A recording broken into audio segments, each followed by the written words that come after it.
مولاي صل وسلم دائما أبدا على حبيبك خير الخلق كلهم. مولاي صل وسلم دائما أبدا على حبيبك خير الخلق كلهم. مولاي صل وسلم دائما أبدا. نحمده ونصلي ونسلم على حبيبه الكريم. أما بعد فأعوذ بالله من الشيطان الرجيم. بسم الله الرحمن الرحيم. ربنا آتنا في الدنيا حسنة. اس لیے تبلیغ کرنے والے بھی دنیا کی بے ثباتی کا ذکر کرتے ہیں، دنیا کے ختم ہونے کا ذکر کرتے ہیں اور دنیا کو چھوڑ دینے کی تلقین کی جاتی ہے۔ یہ بات اپنی جگہ بڑی اہمیت رکھتی ہے کہ انسان کو ترجیحات مقرر کرنی چاہیے، کون سی چیز ضروری ہے، کون سی کم ضروری ہے، کوئی ضروری نہیں ہے تو وہ کون سی ہے۔ جب تک یہ طے نہ کرے انسان اپنی زندگی کو سنوار نہیں سکتا۔ اسے خبر ہونی چاہیے، ایک گھر میں رہتا ہے تو اسے خبر ہے کہ بیٹا ہے، بیٹی ہے، بہن ہے، ماں ہے، بھائی ہے، باپ ہے، تو اس کی ترجیحات ہونی چاہیے کہ احترام کس طرح ہونا چاہیے، کون معتبر ہے، کس کا نام بعد میں آتا ہے، کون کس کے تحت ہے۔ یہ جب تک نہ ہو انسانی زندگی خوشگوار نہیں ہوتی، سب سے بڑی ضرورت ہوتی۔ اسی طرح انسان کی زندگی میں کھانا پینا بھی ہے، رہنا بھی ہے، لباس بھی ہے، مکان بھی ہے، محلے داری بھی ہے، شہر میں رہنا ہے، دنیا میں زندگی گزارنی ہے۔ پھر یہ بھی خبر ہے یہاں سے جانا ہے، آخرت ہے، برزخ ہے، قبر ہے، فیصلہ ہونا ہے، جنت و دوزخ ہے، ابد کی زندگی ہے۔ یہ کمزور زندگی ہے، وہ طاقت والی زندگی ہے، یہ مختصر زندگی ہے، وہ طویل زندگی ہے۔ تو یہ انسان کو سوچ لینا چاہیے کہ اب ان میں سے کون سی چیز ہے جسے ترجیح حاصل ہونی چاہیے اور کون سی چیز کو بعد میں دیکھنا چاہیے۔ یہ جب تک نہ ہو انسان صحیح زندگی گزار نہیں سکتا، اور یہی خرابی ہوتی ہے۔ کبھی تو انسان اپنی مختصر زندگی کو اپنا ہدف بنا لیتا ہے کہ یہی میری زندگی ہے، یہیں جو زندگی کے دن گزارنے ہیں یہی میرا سرمایہ ہے، اس لیے وہ ساری محنت اسی زندگی پہ لگا لیتا ہے۔ سارا ہر وقت وہ دنیا سوچتا ہے، مادیت کی اتنی ہرس چڑھتی ہے، اتنی ہوس آتی ہے کہ وہ ایک لمحہ بھی قابل نہیں ہوتا، ہر لمحہ محنت کا لمحہ بنا کر اس کا اجر لینا چاہتا۔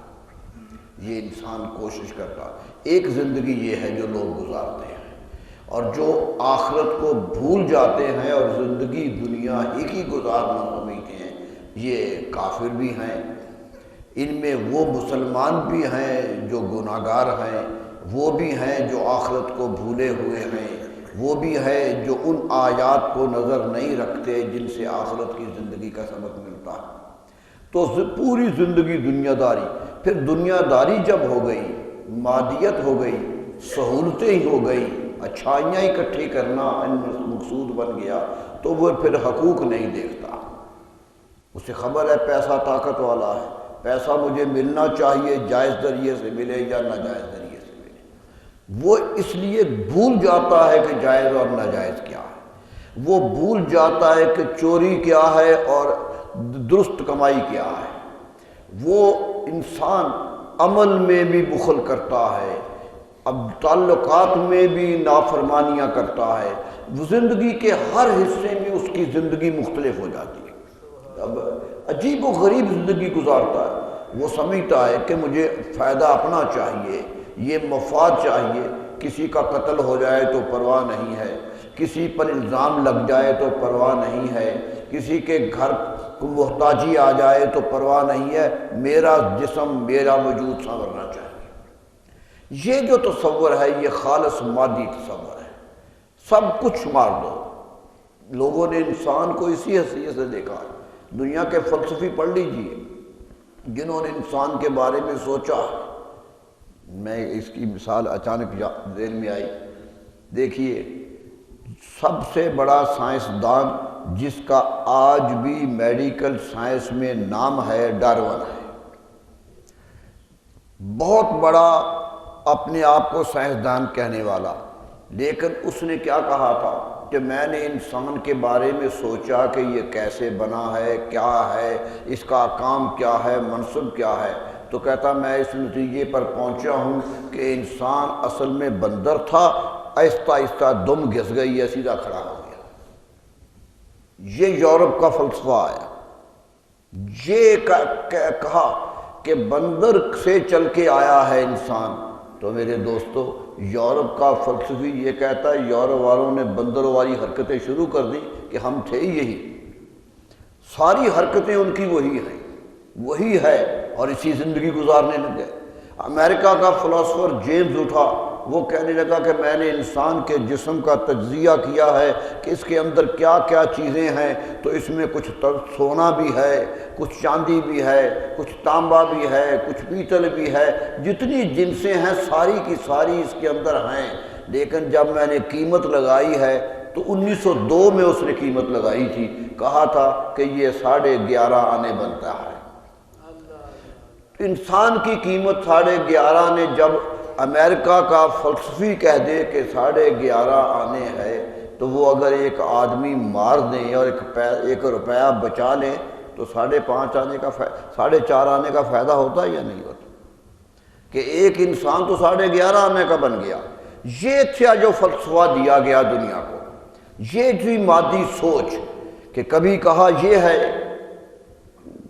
کیا اکبر الہٰبادی نے بڑی طنز کی تھی اس پر، کہا منصور نے خدا ہوں میں، حضرت منصور کہنے لگے میں رب ہونا، انا الحق کہہ دیا، کہا منصور نے خدا ہوں میں، ڈارون بولا بوزنا ہوں میں۔ بوزنا کہتے ہیں فارسی میں بندر کو، کہ کہنے لگا ہے بندر۔ ہنس کے فرمانے لگے میرے ایک دوست، فکر ہر کس بقدر ہمت اوست، جتنی فکر تھی اتنی سوچ لی انہوں نے۔ یہی زندگی آئی، مادی سوچ کے انسان مار کے فائدہ ہوتا ہے، پیسہ بچ جائے تو فائدہ ہے یا انسان کا فائدہ ہے؟ اس لیے قتل و غارت شروع ہو گیا، انسان بکنے لگ گیا، حرکتیں انسان کی بدل گئی۔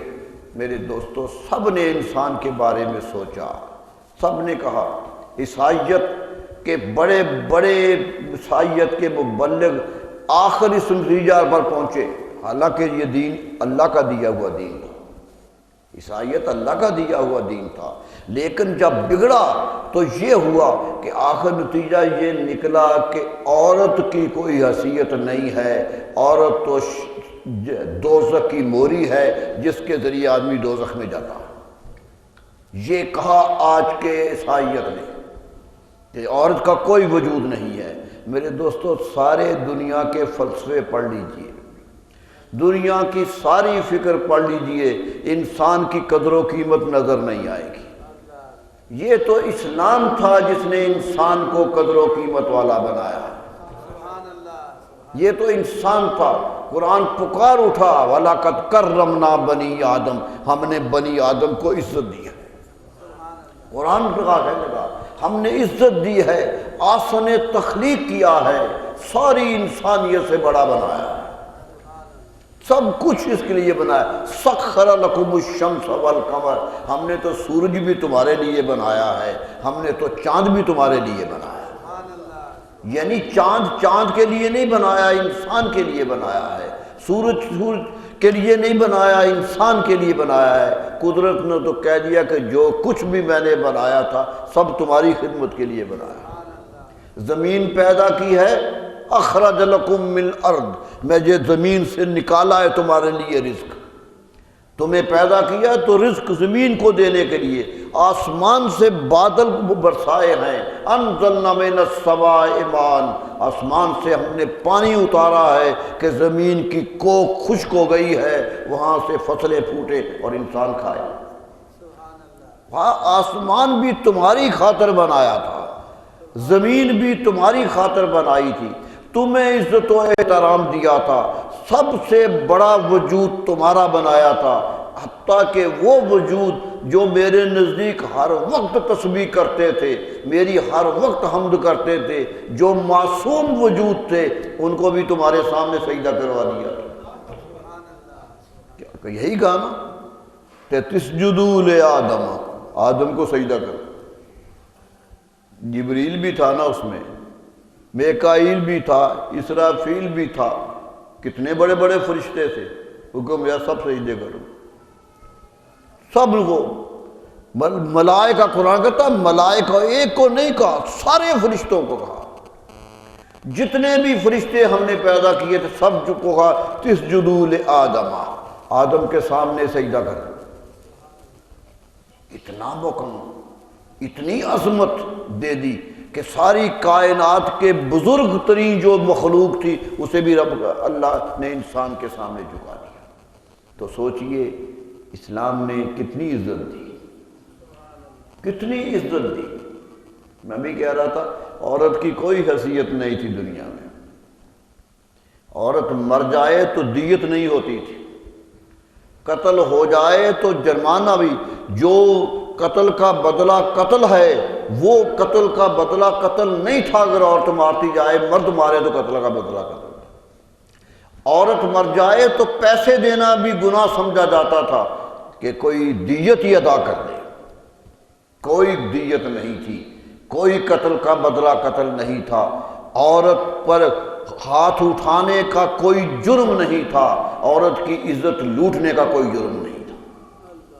یہ تھی دنیا کی حالت کہ اور کیا ہو سکتا ہے۔ ماؤں کو اس عظمت نہیں تھی، باپ کی دوسری بیویاں بچے اپنے نکاح میں لے آتے تھے، یہ کیفیت تھی دنیا کی۔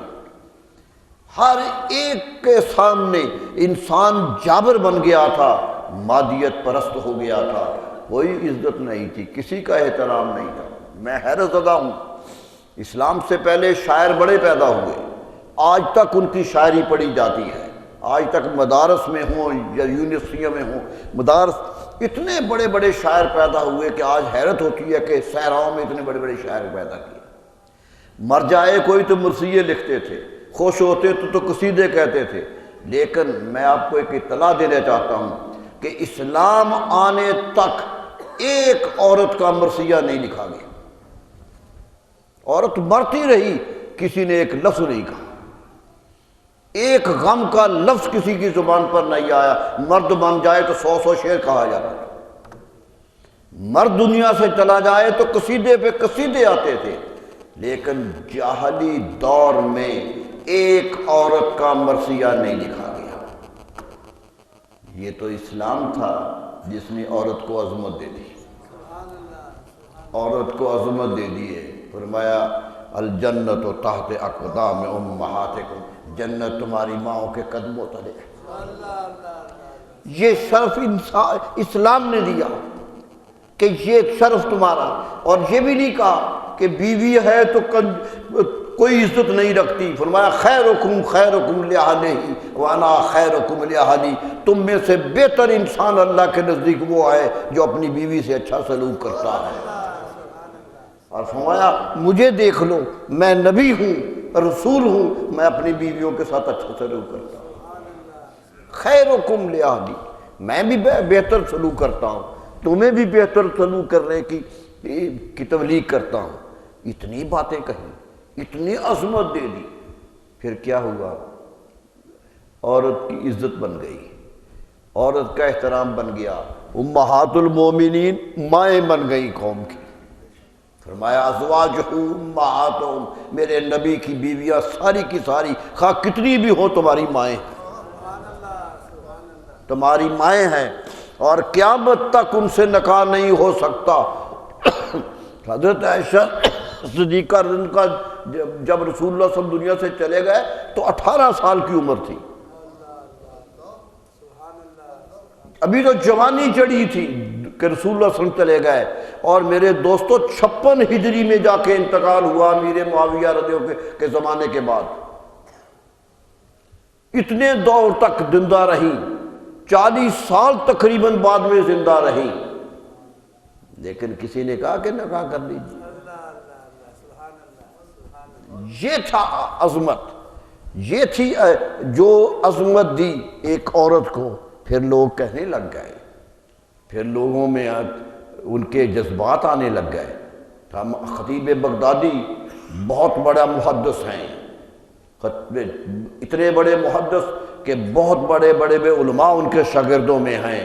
تاریخ بغداد لکھی 12 جلدوں میں، اتنی بڑی کتاب کے انسان کے قد کے برابر آتی ہے، اتنی بڑا لکھنے والا مصنف۔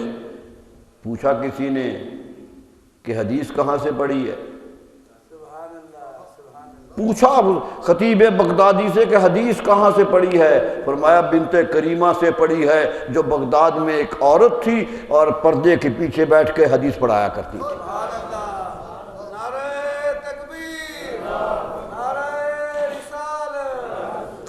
سوچئے قدر و قیمت کتنی ہوئی، کس طرح مقام اٹھا۔ حضرت عبداللہ بن مبارک رضی اللہ عنہ سید التابعین ہیں۔ تابعی اسے ہم کہتے ہیں جس نے صحابی دیکھا، صحابی اپنی آنکھوں سے جس نے دیکھا وہ تابعی ہے۔ اور حضور صلی اللہ علیہ وسلم فرماتے خیر القرون قرنی ثم الذین یلونہم ثم الذین یلون، لوگوں میرا زمانہ سب سے بہتر زمانہ ہے، پھر اس کے ساتھ جو صحابہ کا زمانہ ہے وہ بہتر ہے، اور پھر اس کے ساتھ جو تابعین کا زمانہ ہے وہ بہتر ہے۔ حدیث مبارک ہے، تابعین کے زمانے کو بہتر زمانہ قرار دیا۔ حضرت عبداللہ بن مبارک تابعی ہیں، انہیں ہم سید التابعین کہتے ہیں کیونکہ سب سے زیادہ صحابی انہوں نے دیکھے۔ سب سے زیادہ صحابی دیکھنے والا جو تابعی ہے وہ حضرت عبداللہ بن مبارک رضی اللہ تعالیٰ۔ ارے امام بخاری کے استادوں کے استاد ہیں، اتنا بڑا محدث، نام ہے جس کا، عزت و احترام ہے جس کا۔ فرماتے ہیں میں حج سے واپس آ رہا تھا، پیدل سفر ہوتے تھے، صحرا سے گزر رہا تھا تو ایک جگہ دیکھا کہ کچھ کالی سی چیز نظر آئی جو ہل رہی تھی۔ میں سوچنے لگ گیا یہ کون ہو سکتا؟ میں قریب آیا تو دیکھا عورت تھا، ایک سیاہ چادر لی ہوئی ہے اور چھپی ہوئی ہے۔ میں نے پوچھا کون ہو؟ کہتے انہوں نے جواب نہ دیا۔ میں نے کہا جانا کہاں ہے؟ تو کہنے لگی کہ قرآن کہتا ہے کہ جب دنیا سے آؤ تو حرم کا ارادہ کرو۔ حرم کی طرف آنے کی طرف کہا آئی کہاں سی، اب جانے کا ارادہ کہاں ہے؟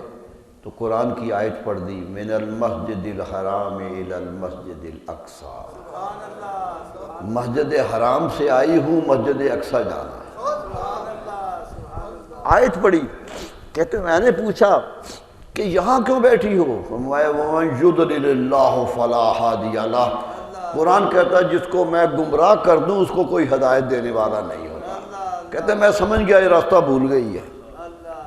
قرآن کی آیت سے جواب دے رہی ہے، قرآن کی آیت پڑھ رہی ہے، جو کتنے سوال ہوئے تاریخ نے سارے نقل کیے۔ کہنے لگے تمہارا کون ہے یہ جو جس کو میں بلا کے لاؤں؟ فرمایا المال والبنون زینت الحیات الدنیا، مال اور اولاد ہی تو زینت ہوتی ہے، یعنی اولاد ہے۔ میں نے کہا نام بتائیے، تو کہنے لگی یہ یا یحییٰ خذ الکتاب بقوہ، یا ابراہیم، نام قرآن کی آیتیں پڑھ کے نام لے رہی بیٹوں کے۔ کہتے لگاتار آیتیں پڑھتی رہی۔ میں نے کہا کہ میں اونٹ نیچا کرتا ہوں، آپ اس پہ بیٹھ جائیں، میں آپ کو اپنے قافلے تک چھوڑ آتا ہوں، جو بھوک گئی ہیں وہاں تک میں چھوڑ آتا ہوں۔ کہتے میں نے کہا تو کہنے لگی کل للمؤمنین یغضوا من ابصارہم، مومنوں سے کہہ دو اپنی آنکھیں نیچی کر دیں۔ پردے دار ہوں، کہتے میں نے آنکھیں نیچی کر لی، اونٹ پہ بٹھایا، چلنے لگا، تو میں کچھ جب اونٹ کے آگے بھاگنا تھا تو کچھ پڑھنے لگ گیا، تو کہنے لگے فَقْرَؤُوا مَا تَيَسَّرَ مِنَ الْقُرْآنِ، کیوں پڑھتے ہو؟ قرآن سے کچھ پڑھو۔ کہتے لا تار ہی کوئی میں سوال کرتا تھا تو وہ جواب قرآن کی آیت سے دیتی تھی۔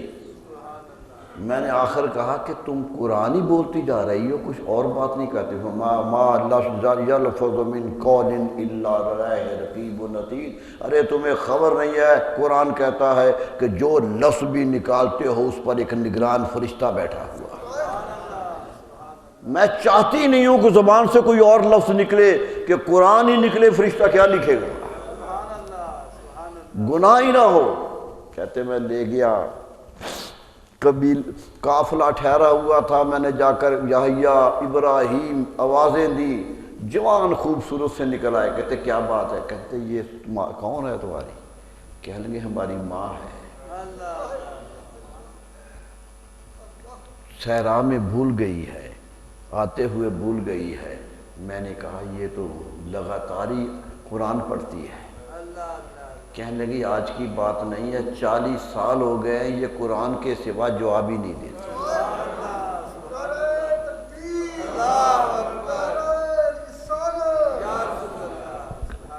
یہ بھی عورت ملی، یہ حضرت رابعہ بصریہ تھی۔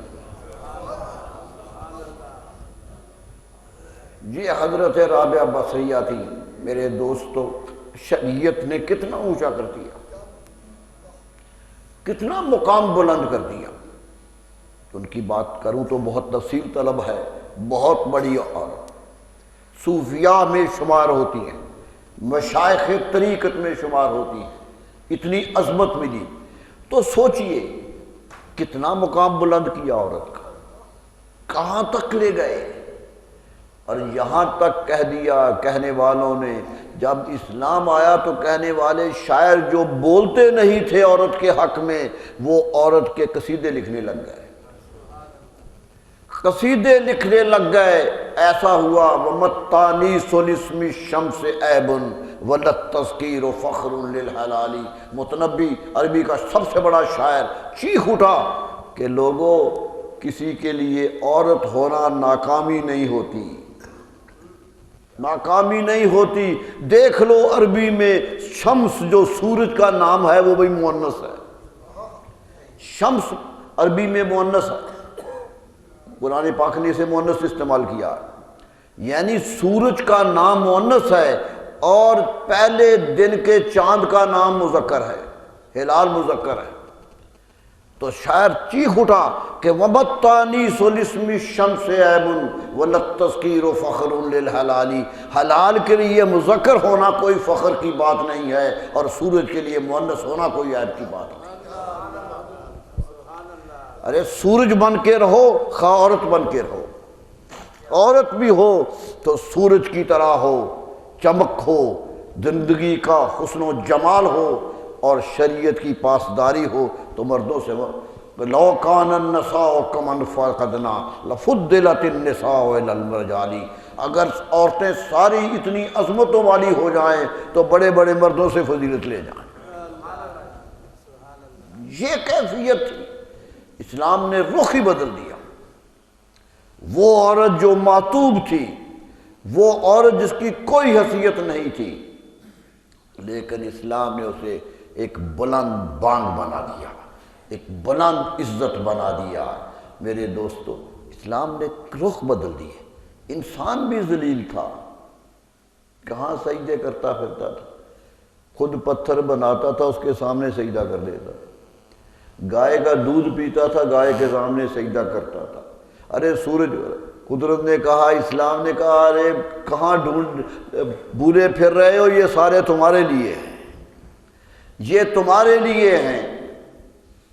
اتنی عظمت دی کہ ایک صحابی کہنے لگا، یا رسول اللہ میں دربار ایران میں گیا ہوں، شاہ ایران کے سامنے جب لوگ آتے ہیں تو سجدہ کر کے آتے ہیں، لوگ سجدہ کر کے آتے ہیں، تو آپ تو دنیا کے سب سے بڑے شہنشاہ ہیں، آپ کی تو مثلی کوئی نہیں ہے، مجھے اجازت دیجیے میں آپ کو سجدہ کروں۔ فرمایا میں اجازت نہیں دیتا۔ فرمایا اجازت نہیں دیتا، سجدہ میرے رب کا حق ہے، جس نے کرنا ہے اس کے سامنے کرو۔ یہ کیفیت انسان کو اتنا اٹھایا، عظمت دی، بلندیاں دی۔ دنیا بہک گئی ہے، کچھ مادیت پرست ہو گئی ہے، مادیت میں جھک گئے ہیں، دنیا اسے نظر آتی ہے اور آخرت بھول گئی ہے کہ بابر بعیش کوش کے عالم دوبارہ نیر، عیش کرو کہ دنیا پھر نہیں ملے گی، عیش و آرام سے زندگی گزار رہی ہے۔ لیکن بدقسمتی جو میں آج کہنا چاہتا ہوں یہ بھی ہے کہ جو روحانیت کے ماننے والے ہیں، جو روحانیت کے ماننے والے ہیں، وہ دنیا سے اتنے غافل ہو گئے ہیں کہ دنیا چھوڑ بیٹھے ہیں۔ اسلام اس کی بھی اجازت نہیں دیتا، اسلام اس کی بھی اجازت نہیں دیتا۔ نبی صلی اللہ علیہ وسلم دنیا چھوڑ کے گئے، شادیاں نہیں کی، محنت نہیں کی، تجارت نہیں کی، سارے کام کیے جو دنیا والے تھے۔ فرمایا دنیا میں رہو۔ حضرت صدیق اکبر سے کسی نے پوچھا دنیا میں کیسے رہنا ہے؟ فرمایا رب سے دعا کیا کرو کہ رب دنیا بہت دے۔ لوگ حیران ہو گئے، صدیق اکبر کہہ رہے ہیں، فرمایا دعا کیا کرو کہ دنیا بہت دے، اور یہ بھی دعا کیا کرو کہ دنیا سے دل نہ لگے۔ دنیا ڈھیر لگ جائے لیکن دل اس میں نہ پھنسے، یہ ہے ایمان۔ فرمایا دنیا نہ ہوتی تو غزوہ تبوک میں جو مال ہم نے دیا وہ کہاں سے آتا؟ جنگ کے لیے لے آئے تھے نا مال سارا ہی۔ نبی صلی اللہ علیہ وسلم نے کہا تھا نا لاؤ آج مال، آج ضرورت ہے۔ پہلا دن تھا کہ نبی صلی اللہ علیہ وسلم مال مانگ رہے تھے، تاریخ میں ایسا موقع کبھی نہیں آیا۔ صحابہ کہتے ہیں ممبر پہ بیٹھ کے جھولی پھیلا دی تھی کہ لاؤ جانا ہے تبوک کی جنگ میں، اور تبوک کی جنگ جو غزوہ ذات العسرہ ہے، مشکلات کی جنگ ہے، حالات بڑے خراب ہیں، لیکن سب سے بڑی دنیا کی حکومت روم کے خلاف جانا ہے، اس لیے عظمت کے ساتھ آؤ۔ صحابہ آئے کہ نہیں آئے؟ لائے۔ حضرت عثمان غنی تو آگے کہیں گے یا رسول اللہ جتنے اونٹ جانے ہیں جنگ میں سب پر اسلحہ میں اور سب پر سامان میں لاد دیتا ہوں۔ اتنا کچھ دیا اور اشرفیوں کے ڈھیر لا کر رسول اللہ کی جولی میں ڈال دیے۔ صحابہ کہتے ہیں رسول اللہ ہاتھ سے اشرفیاں پکڑتے تھے، یوں چھنکا کے نیچے پھینک دیتے تھے، یوں چھنکا رہے تھے۔ فرمایا اور کہہ رہے تھے ما علی عثمان بعد یوم ھذا، آج کے بعد عثمان پر کوئی گناہ نہیں ہے۔ فرمایا جو چاہے عثمان کرے، کبھی کوئی گرفت نہیں ہوگی۔ فرمایا کس پر ملا؟ دولت ہی تو اجر ملا۔ حضرت فاروق اعظم کہنے لگے کہ میرے دل میں آیا کہ جب بھی رسول اللہ کو ضرورت ہوتی ہے حضرت ابو بکر ہی پیش کر دیتے ہیں۔ تو آج میرے پاس تجارت کی تھی، مال بڑا تھا، میں نے کہا میں اتنا مال لاؤں گا کہ میں آج آگے بڑھ جاؤں گا۔ دیکھیے یہ ایک خواہش تھی نیکی میں بڑھنے کی، نیکی میں بڑھنے کی خواہش تھی کہ آگے بڑھوں گا، اس لیے آگے جانا ہے۔ لے آئے، کیا ہوا؟ کتنا مال لے کے آئے؟ گھر کا آدھا حصہ کر دیا۔ کہتے 4 پہیاں 2 تھی تو 1 اٹھا لی، برتن 2 تھے تو 1 اٹھا لیا، ہر چیز کو آدھا آدھا کر دیا، لا کے رسول اللہ کے دربار میں پیش کر دیا۔ حضور صلی اللہ علیہ وسلم کہنے کہ اے عمر کتنا مال لے آئے ہو؟ فرمایا یا رسول اللہ آدھا گھر کا سارا مال آپ کی نظر کر دیا ہے، آدھا اولاد کے لیے چھوڑ دیا ان کے گزارے کے لیے، آدھا آپ کے پاس لے آؤں۔ حضور نے ہاتھ اٹھا لیے صلی اللہ علیہ وسلم، دعا مانگی، برکت کی دعائیں مانگی بڑی۔ علامہ اقبال کہتے ہیں کہ جو کچھ تھا لے آئے، لیکن اسی لمحے حضرت صدیق اکبر آ گئے۔ اتنے میں وہ رفیق نبوت بھی آ گیا، اتنے میں وہ رفیق نبوت بھی آ گیا جس سے بنائے عشق و محبت ہے استوار۔ عشق و محبت کی بنیاد رکھنے والا آ گیا، لے آیا اپنے ساتھ وہ مرد وفا شرست، ہر چیز جس سے چشمے جہاں میں ہو اعتبار، سب کچھ جو تھا، جو بھی اعتبار کے لائق چیز تھی، ساری کی ساری لے آئے، ڈھیر کر دیا، اپنے قمیص بھی اتار کے دے دی کہ آج رسول اللہ صلی اللہ علیہ وسلم نے مانگا ہے کہ آؤ دو، سب کچھ قربان کر دیا۔ بولے حضور چاہیے فکر معاش بھی، فکر عیال بھی۔ حضور فرمایا ابو بکر بال بچوں کی فکر بھی چاہیے، وہ بھی تو ہونے چاہیے۔ تو کہنے لگا وہ عشق و محبت کا رازدار، جواب دیا یا رسول اللہ ہے تیری ذات باعث تکوین کائنات، آپ کی ذات سے تو یہ کائنات بنی ہے، تو میرے لیے کیا رہنا چاہیے؟ پروانے کو چراغ ہے بلبل کو پھول، بس صدیق کے لیے ہے خدا کا رسول بس۔ سب کچھ قربان کر دیا۔ حضرت داتا گنج بخش علی جویری کشف المعجوم میں لکھتے ہیں یہ پہلا موقع تھا کہ تصوف کی ابتدا ہوئی۔ داتا صاحب کہتے ہیں یہ پہلا دن تھا کہ تصوف کی بنیاد عالم اسلام میں رکھی گئی، کیونکہ تصوف نام ہے اپنے مال کو رب کی راہ پہ قربان کرنے کا، بچا کے رکھنا نہیں، قربان کرنے کا نام ہے۔ یہاں بنیاد رکھی گئی تھی دین کی، بتا دیا تھا کہ لوگوں دولت بری نہیں، اس کا خرچ برا ہوتا ہے۔ فرمایا کماؤ نیکی سے اور نیکی پر خرچ کرو، حلال روزی کماؤ اور حلال جگہوں پہ خرچ کرو، یہ نہیں کہ کہو میں نے کما لیا جہاں چاہے خرچ کروں میرا ہے، نہیں، یہ مال اللہ کی امانت ہے جو تمہارے پاس ہے، یہ امانت ہے اس کی، تمہارا نہ ہوتا تو قبر میں ساتھ نہ جاتا۔ لوگ تو گھڑیاں بھی اتار لیتے ہیں، جیب کے پیسے بھی تلاش کر لیتے ہیں، فرمایا قبر میں اکیلے جاؤ گے، تمہارا ہوتا تو تمہارے ساتھ جاتا۔ یہ اللہ کی امانت تھی جو پیچھے رہ گئی ہے، اور پیچھے رہ کر بھی اس نے خرچ ہونا ہے تو اللہ کے حکم کے مطابق خرچ ہونا ہے۔ یہی ہے، کون جائے گا وہاں، کون ہوگا وہاں؟ میرے دوستو قدرت بتا رہی تھی کہ وہاں بھی یہاں بھی رسول اللہ صلی اللہ علیہ وسلم کے سہارے جی رہے ہو اور قبر میں بھی انہی کے سہارے رہو گے۔ یہی سہارا ہے زندگی کا۔ تو میرے دوستو سبق دیا کہ مادیت میں رہو تو پھر بھی فرما بردار بن کے رہو، روحانیت میں رہو تو ہندو جوگی نہ بن جاؤ کہ سب کچھ چھوڑ کے ننگے ہو کے کھڑے ہو گئے۔ فرمایا کپڑا رکھو اپنے اوپر، کپڑا رکھنا، میں رکھتا ہوں کپڑا اوپر، سطر ڈھانپنے کا حکم دیا، کیوں کہ کپڑا جسم پہ رہے۔ فرمایا خوش لباسی رہو، یہاں تک فرمایا کہ اگر کوئی چیز تمہارے پاس نہیں ہے اور جسم کا کپڑا پھٹ گیا ہے تو اسے پیوند لگا کے رکھو، پھٹا ہوا نہ رہنے دو۔ میں نے آپ کو بتایا تھا کہ مدینہ منورہ کی ایک عورت حضرت عائشہ صدیقہ کے پاس ملنے آئی، ام المومنین عائشہ صدیقہ میں ملنے آئی، اس کا دوپٹہ سر پہ تھا، درمیان میں ذرا سا پھٹا ہوا تھا اور بال باہر نکل رہے تھے۔ ام المومنین عائشہ صدیقہ نے دیکھا، اندر گئی، ایک موٹی سی چادر لا کر سر پہ ڈال دی۔ فرمایا یہ اچھا نہیں لگتا۔ کہنے لگی حضور آپ نے کیا سمجھا ہے مجھے؟ فرمایا دوپٹہ پھٹا ہوا مجھے دیکھا نہیں گیا۔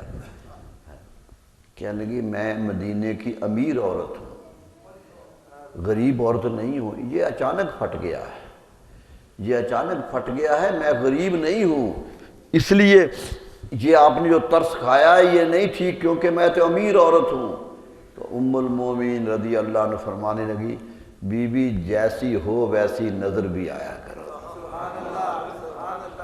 لوگوں کے ترس کے جذبات کو پرانگیختہ نہ کرو، معلوم ہوا اسلام تبلیغ کر رہا تھا، خوش لباسی کی، خوش لباس رہنا کہ اسلام کہہ رہا تھا۔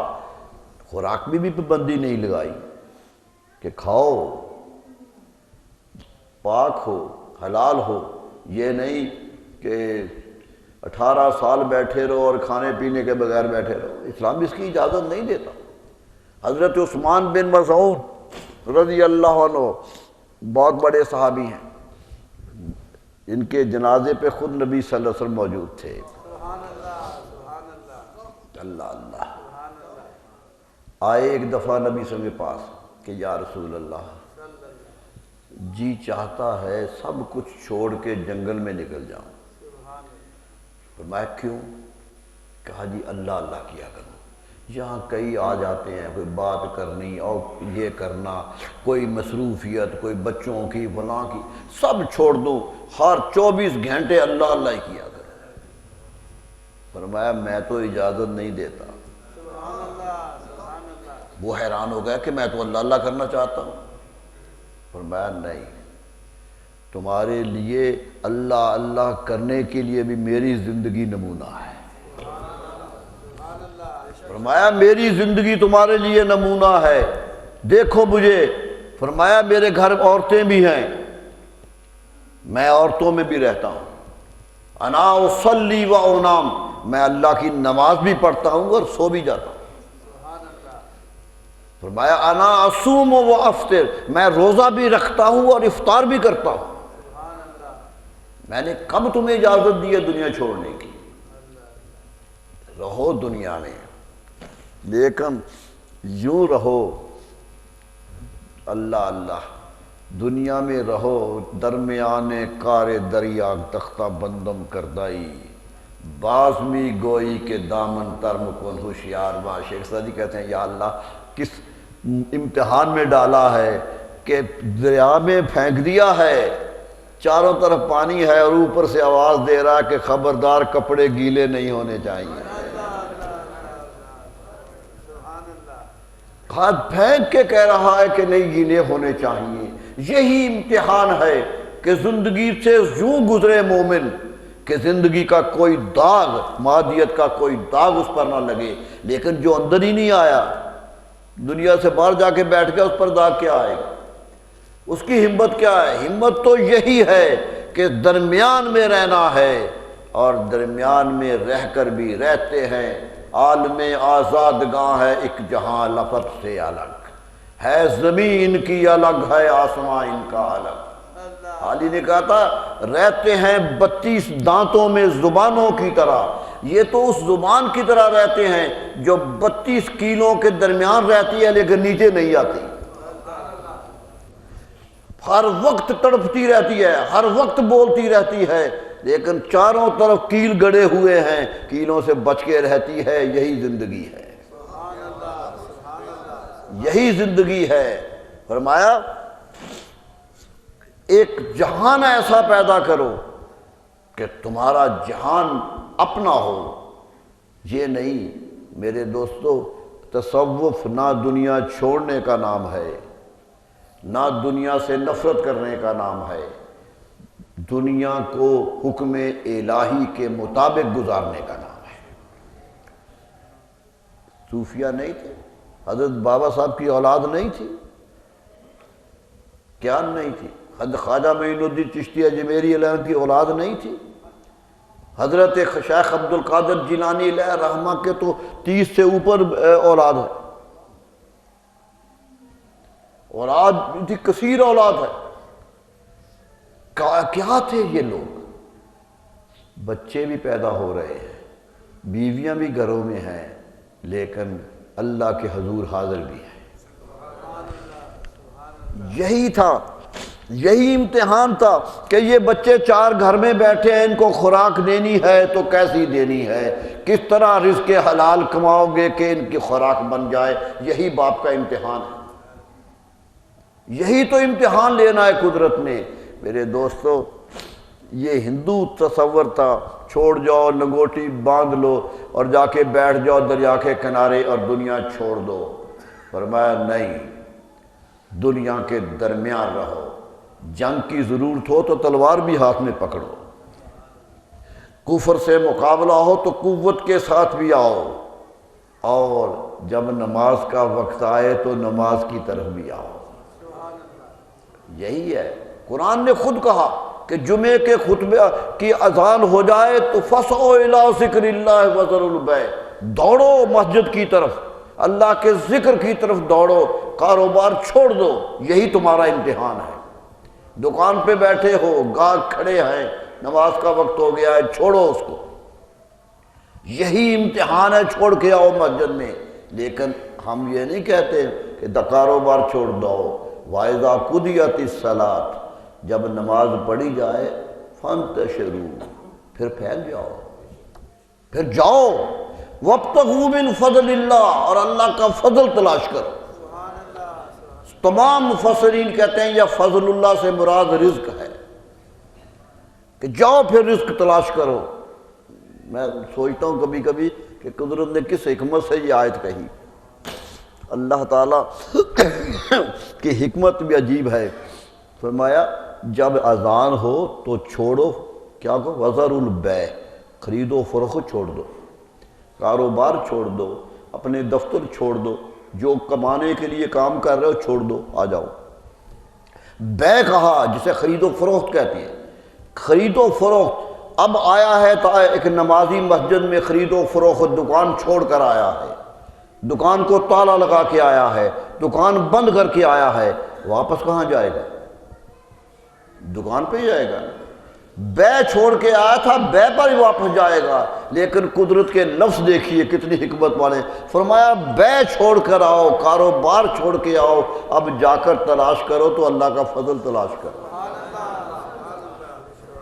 معلوم ہوا بے چھوڑو، اللہ کے ہاں حاضر ہو جاؤ، اب جاؤ گے تو وہی بے فضل اللہ بن جائے گی، وہی اللہ کا فضل بن جائے گی۔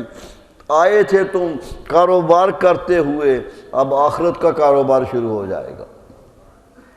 یہی تھا، یہی زندگی کا حصہ تھا، اور یہی سمجھایا گیا تھا کہ زندہ رہنا ہے، دور سے آؤ، حج کے لیے آؤ، روزے آئے، افطار کا حکم نہیں دیا، فرمایا لوگوں کا افطار کراؤ، جس کے پاس اپنے نہیں وہ کون سے کرائے گا؟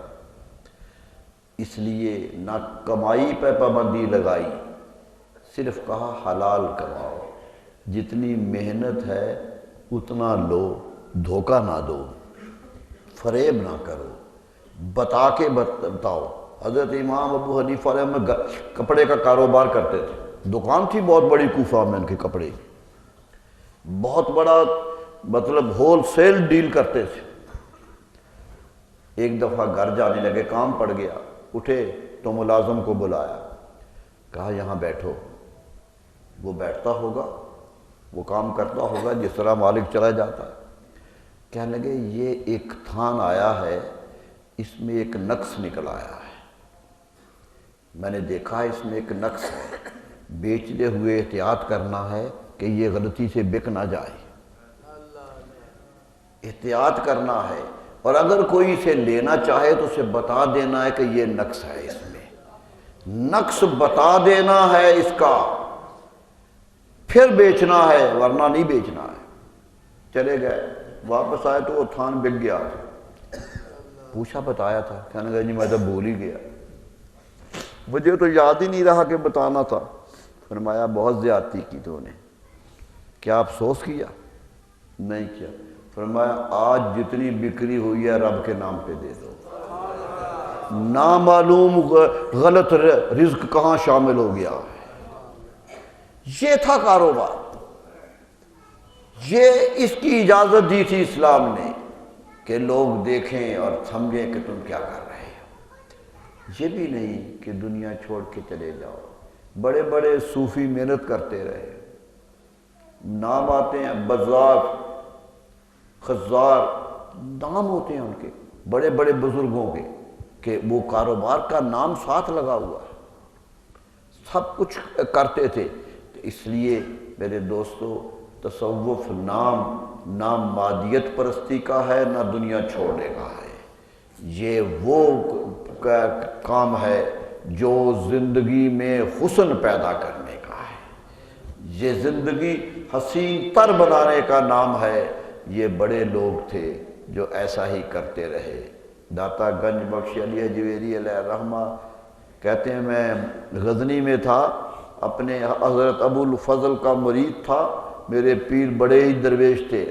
سوچئے کون کتنا مقام ہوگا جو داتا صاحب کے پیر تھے، جو مرشد داتا صاحب کے ہوں کتنے مقام کے ہوں گے۔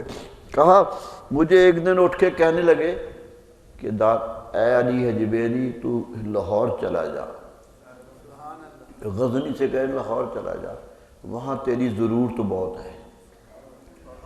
میں نے کہا حضور وہاں تو حضرت حسین زنجانی ہیں، بہت بڑے صوفی وہاں ہیں، تو میں کیا کروں گا؟ ایک بڑے صوفی ہیں۔ فرمایا دلیلیں نہیں دیتے، میں نے حکم دیا ہے چلے جاؤ۔ پیر کا حکم، کہتے میں نے سفر باندھ دیا، چل پڑا۔ کہتے لاہور کے گرد و نواح میں جب آیا، میں لاہور داخل ہونے لگا تو اندھیرا ہو گیا، رات ہو گئی، تو میں نے باہر ہی ڈیرا لگا لیا کہ رات یہی رہتے ہیں، صبح جائیں گے شہر میں، قصبے میں صبح داخل ہوں گے۔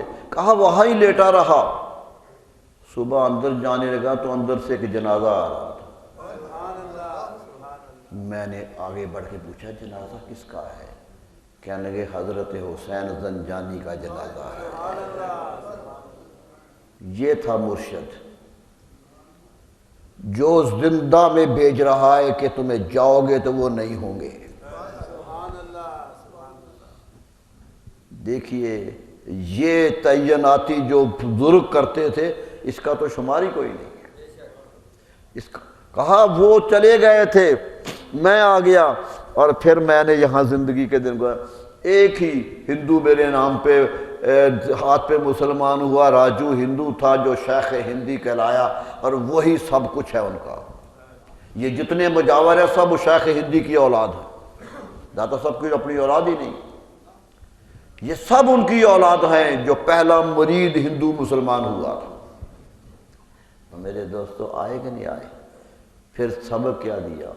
فقر کا، کہ لوگوں نہیں، زندگی میں فقر گزارو، کوشش کرو کہ زندگی ایسے گزرے کہ اللہ کے نام پہ گزرے۔ کہتے ہیں کہ مسجد بنائی آ کر، یہ ہوتا تھا کام، درویشوں کا کام یہ رہا کہ جہاں گئے مسجد بنائی، کیونکہ نماز پڑھنی تھی۔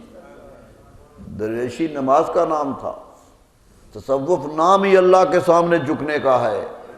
آج عجیب و غریب دعوے ہو رہے ہیں کہ نمازیں معاف ہیں۔ لوگ کہتے ہیں جی تم میرا مرید ہو گیا، نمازیں معاف ہے۔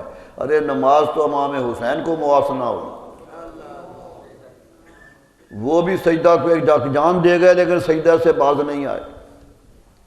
سوچئے کہ کیا کر رہے ہیں ہم، آج ہماری حالت کیا ہے۔ تو کہتے میں نے مسجد بنائی تو لوگ مخالف ہو گئے، خود لکھتے ہیں کہ لوگ مخالف ہو گئے، کوئی کچھ اعتراض، کوئی کچھ اعتراض کرتا ہے۔ اکثر نے کہا جی یہ مسجد ہی غلط بنی ہے، اس کا رخ ہی کعبے کی طرف نہیں ہے، یہ مسجد غلط ہے۔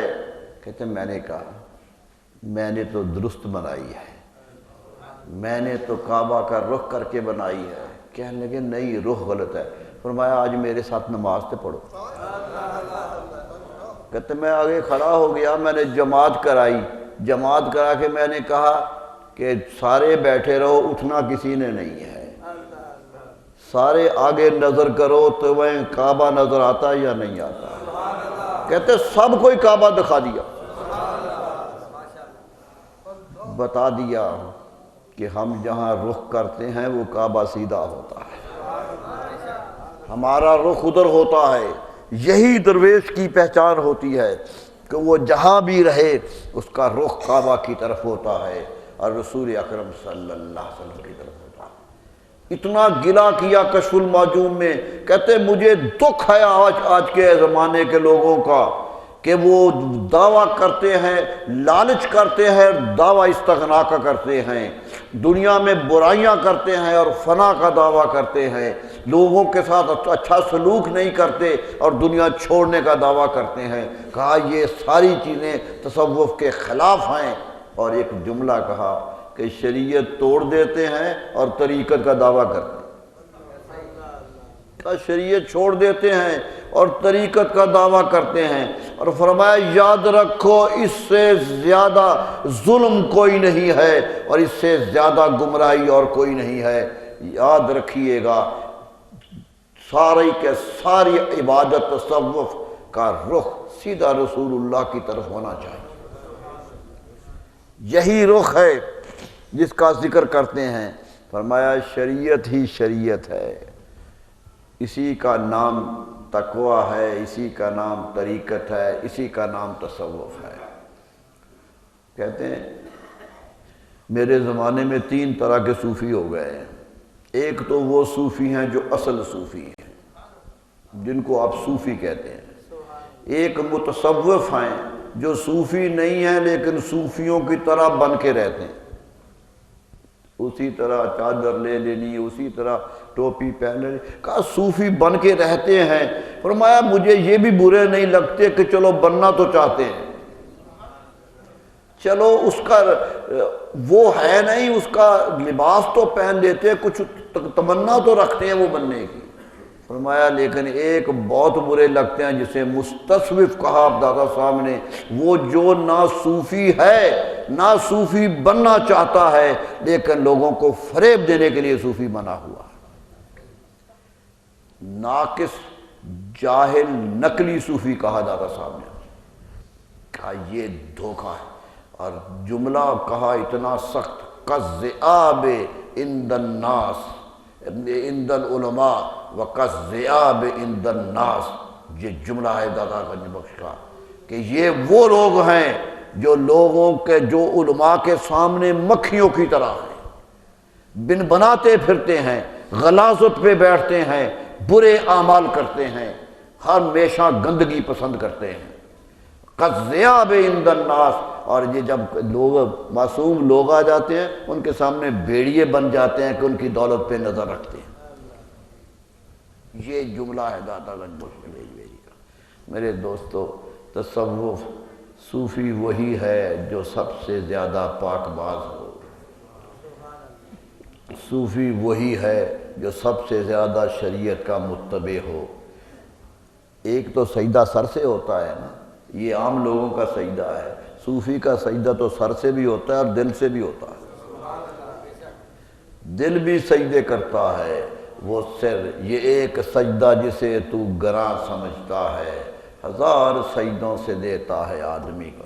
اقبال کو غصہ آیا تھا اس پر، ایک بڑی سخت بات کہہ دی اس نے، انہوں نے کہا یاد رکھو بیان میں نقطہ توحید آ تو سکتا ہے، توحید بیان تو کی جا سکتی ہے، تیرے دماغ میں بت خانہ ہو تو کیا کہیے، یہ دماغ کے بت خانے توڑو۔